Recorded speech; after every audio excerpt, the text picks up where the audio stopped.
রুশিম থাই restaurant, এটা মালয়েশিয়াতে।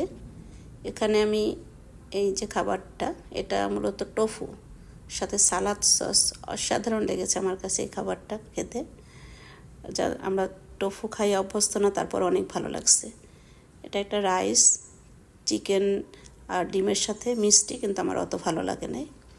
আর এটা sticky mango rice. Sticky mango রাইসটা আমি যদিও প্রথম খেয়েছি, বেশ ভালো লেগেছে। আমরা দুধ খাই, মানে দুধ ভাত দিয়ে খাই, আর এটা নারিকেল দুধ দিয়ে। স্টিকি রাইসটাও মিষ্টি, ডেজার্ট হিসাবে বেশ মজা, অসাধারণ লেগেছে আমার কাছে এই খাবারটা। যেহেতু মিষ্টি টাইপের, ভালোই লাগছে। ভাতের সাথে যেভাবে খাওয়া যায়, অনেক মানে স্টিকি রাইস অ্যান্ড ম্যাঙ্গো সাথে নারকেল দুধ, বেশ মজার ছিল। আমি প্রথমই খেয়েছি, আমার কাছে ভালো লাগছে।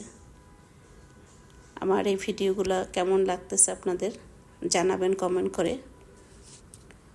আবার অন্য ভিডিওতে দেখা হবে। সবাই ভালো থাকবেন। আল্লাহ হাফেজ।